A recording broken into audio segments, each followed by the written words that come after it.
ಅವರಿಬ್ಬರು ರಾಜಕೀಯವಾಗಿ ವಿರೋಧಿಗಳಿದ್ದರು. ಒಂದೇ ಪಕ್ಷದಲ್ಲಿದ್ದರೂ ಕೂಡ ಅನೇಕ ವಿಚಾರದಲ್ಲಿ ಸಾಕಷ್ಟು ಭಿನ್ನಾಭಿಪ್ರಾಯ ಇತ್ತು. ನಾನು ಮಾತಾಡ್ತಾ ಇರುವಂಥದ್ದು ಸಿದ್ದರಾಮಯ್ಯ ಹಾಗೂ ಬಿ ಕೆ ಹರಿಪ್ರಸಾದ್ ಬಗ್ಗೆ. ಹೀಗೆ ರಾಜಕೀಯವಾಗಿ ಹಾವು ಮುಂಗುಸಿ ರೀತಿಯಲ್ಲೇ ಇದ್ದಂಥ ಬಿ ಕೆ ಹರಿಪ್ರಸಾದ್ ಮತ್ತು ಸಿದ್ದರಾಮಯ್ಯ ಈಗ ಜೊತೆಯಾಗಿ ಕಾಣಿಸ್ಕೊಂಡಿದ್ದಾರೆ. ಅಚ್ಚರಿಯ ಬೆಳವಣಿಗೆಯಲ್ಲಿ ಬಿ ಕೆ ಹರಿಪ್ರಸಾದ್ ಸಿದ್ದರಾಮಯ್ಯ ಅವರ ನಿವಾಸಕ್ಕೆ ತೆರಳಿ ಸುಮಾರು 1 ಗಂಟೆಗಳ ಕಾಲ ಪ್ರತ್ಯೇಕವಾಗಿ ಚರ್ಚೆ ಮಾಡ್ತಿದ್ದಾರೆ. ಹಾಗಾದರೆ ಈ ಬೆಳವಣಿಗೆ ಯಾಕಾಯಿತು? ಅಹಿಂದ ಒಕ್ಕೂಟ ಅಂತ ಪದೇ ಮುಖ್ಯಮಂತ್ರಿಗಳು ಹೇಳ್ತಾ ಇರುವಂಥ ಸಂದರ್ಭದಲ್ಲೇ ಹಿಂದುಳಿದ ನಾಯಕರನ್ನು ಕೂಡ ಮುಖ್ಯಮಂತ್ರಿ ಸಿದ್ದರಾಮಯ್ಯ ವಿಶ್ವಾಸಕ್ಕೆ ತೆಗೆದುಕೊಳ್ಳೋದಕ್ಕೆ ಮುಂದಾಗ್ತಾ ಇದ್ದಾರೆ. ಹಾಗಾದರೆ ಇದರ ಹಿಂದಿರುವಂಥ ಲೆಕ್ಕಾಚಾರಗಳೇನು ನೋಡೋಣ ಬನ್ನಿ ಸ್ಪೆಷಲ್ ಸ್ಟೋರಿಯಲ್ಲಿ.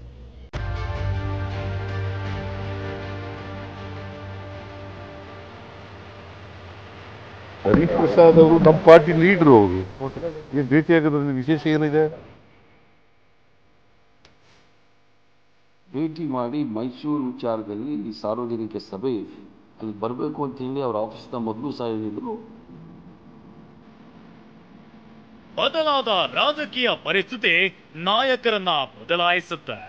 ಸವೆದು ಹೋದ ಹೇಳಿಕೆ ಪ್ರಕಾರ ರಾಜಕೀಯದಲ್ಲಿ ಶಾಶ್ವತ ಶತ್ರುಗಳು ಇಲ್ಲ, ಶಾಶ್ವತ ಮಿತ್ರರು ಇಲ್ಲ.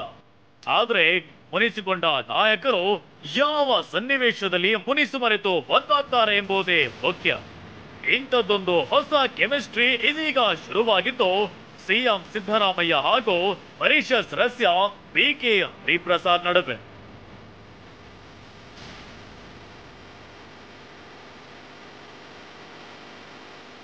ಹೌದು, ಕಳೆದ 1.5 ವರ್ಷಗಳಿಂದ ಸಿಎಂ ಸಿದ್ದರಾಮಯ್ಯ ಹಾಗೂ ಬಿ ಕೆ ಹರಿಪ್ರಸಾದ್ ಮಾತನಾಡುವುದು ಆ ಕಡೆ ಇರಲಿ, ಮುಖಕ್ಕೆ ಮುಖ ಕೊಟ್ಟು ನೋಡುತ್ತಿರಲಿಲ್ಲ. ಸಿದ್ದರಾಮಯ್ಯ ಸಂಪುಟದಲ್ಲಿ ಮೊದಲನೇ ಸ್ಥಾನದಲ್ಲಿ ಇರಬೇಕಾಗಿದ್ದ ಬಿ ಕೆ ಹರಿಪ್ರಸಾದ್ ಅವಕಾಶವೇ ಸಿಗದೆ ದೂರ ಉಳಿದು ಬಿಟ್ಟಿದ್ರು.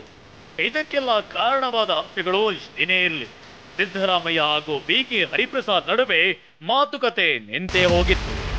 ಇದೀಗ ಮತ್ತೆ ಇಬ್ಬರ ನಡುವೆ ಮಾತುಕತೆ ನಡೆಯುವ ಸಂದರ್ಭ ಬಂದಿದೆ. ಸಿಎಂ ಸಿದ್ದರಾಮಯ್ಯರನ್ನ ಬಿ ಕೆ ಹರಿಪ್ರಸಾದ್ ನೇರವಾಗಿ ಕಾವೇರಿ ನಿವಾಸದಲ್ಲಿ ಭೇಟಿಯಾಗಿ ಸುದೀರ್ಘ ಮಾತುಕತೆ ಆಡಿದ್ದಾರೆ. ಮುನಿಸು ಕನಸು ಎಲ್ಲವೂ ಇಲ್ಲಿ ಚರ್ಚೆಗೆ ಬಂದು ಸದ್ಯಕ್ಕೆ ಮುನಿಸಿಗೆ ಫುಲ್ ಸ್ಟಾಪ್ ಇಡಲಾಗಿದೆ. ಸಿಎಂ ಸಿದ್ದರಾಮಯ್ಯ ಹಾಗೂ ಬಿ ಕೆ ಹರಿಪ್ರಸಾದ್ ನಡುವೆ ಸೇತುವೆಯಂತೆ ಕೆಲಸ ಮಾಡಿದ ವಿಚಾರವೇ ಇದೀಗ ಭಾರಿ interesting.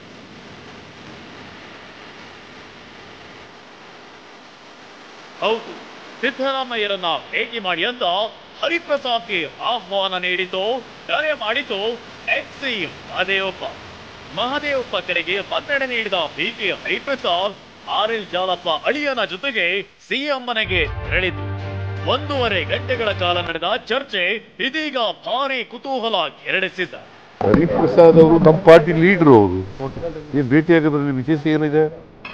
Is our party leader. ನಾವು ಸುಮ್ಮನೆ ಕುಶಲೋಪರಿ ಮಾತಾಡೋದು ಮತ್ತೆ ಬಹಳ ದಿನಕ್ಕೆ ಭೇಟಿಯಾಗಿ ಮೂಡ ಪ್ರಕರಣದ ಬಳಿಕ ಸಿದ್ದರಾಮಯ್ಯ ಬದಲಾದಂತಿದೆ. ಅಹಿಂದ ನಾಯಕರನ್ನ ದೂರ ಮಾಡಿಕೊಳ್ಳಬಾರದೆಂಬ ಎಚ್ಚರಿಕೆ ಮುನಿಸು ಮರೆತ ಮೂಲ ಕಾರಣ. ಅಹಿಂದ ನಾಯಕರೇ ಚೌಚೌ ತರಹ ದೂರ ಉಳಿದು ಬಿಟ್ರೆ ಮೇಲ್ವರ್ಗದ ನಾಯಕರನ್ನ ಎದುರಿಸೋದು ಕಷ್ಟ ಸಾಧ್ಯ ಎಂಬ ಎಚ್ಚರಿಕೆ ವಹಿಸಲಾಗಿದೆ. ಅತ್ತ ಒಕ್ಕಲಿಗ ಲಿಂಗಾಯತ ನಾಯಕರು ಒಂದೇ ಕಡೆ ಸಾಲಿಡ್ ಆಗಿ ಒಂದಾಗ್ತಿದ್ದಂತೆ ಅಹಿಂದ ನಾಯಕರು ಮುನಿಸು ಮರೆಯುವುದು ಅನಿವಾರ್ಯವಾಗಿದೆ. ಜೊತೆಗೆ ಅಹಿಂದ ನಾಯಕರು ನಾವೆಲ್ಲ ಒಂದಾಗಿದ್ದೇವೆ ಅಂತ ಪರೋಕ್ಷವಾಗಿ ಸಿಎಂ ಸಿದ್ದರಾಮಯ್ಯನವರೇ ಮೆಸೇಜ್ ಪಾಸ್ ಮಾಡಿದ್ದಾರೆ. ಚೀಫ್ ಮಿನಿಸ್ಟರ್ ಅವರು ಕಾಂಗ್ರೆಸ್ ಪಕ್ಷದ ವತಿಯಿಂದ ಮುಖ್ಯಮಂತ್ರಿಗಳಾಗಿದ್ದಾರೆ. ಪಕ್ಷದ ಮುಖ್ಯಮಂತ್ರಿ ಯಾರು ಸಹಾಯ ಕೊಟ್ಟಿದ್ದಾರೆ. ಭೇಟಿ ಮಾಡಿ ಮೈಸೂರು ವಿಚಾರದಲ್ಲಿ ಈ ಸಾರ್ವಜನಿಕ ಸಭೆ ಅಲ್ಲಿ ಬರಬೇಕು ಅಂತ ಹೇಳಿ ಅವರ ಆಫೀಸ್ನ ಮೊದಲು ಸಹ ಹೇಳಿದ್ರು. ರಾತ್ರಿ ಹೇಳಿದ್ದಾರೆ. ಇನ್ನು ಬಿ ಕೆ ಹರಿಪ್ರಸಾದ್ಗೆ ಹೈಕಮಾಂಡ್ ಕೂಡ ಕೆಲವು ಮಹತ್ವದ ಜವಾಬ್ದಾರಿ ನೀಡುವ ಸಾಧ್ಯತೆ ಇದೆ. ಸಿಎಂ ಹಾಗೂ ಹರಿಪ್ರಸಾದ್ ಕೂಡ ಮುನಿಸು ಮರೆತಿರುವುದು ಇದಕ್ಕೆಲ್ಲ ಗಡಿಗೆ ಕೂಡಿ ಬಂದಿದೆ ಎಂಬುದರ ಪರೋಕ್ಷ ಸಂದೇಶ. ಪ್ರಸನ್ನ ಗಾಂವ್ಕರ್, ಟಿವಿ9 ಬೆಂಗಳೂರು.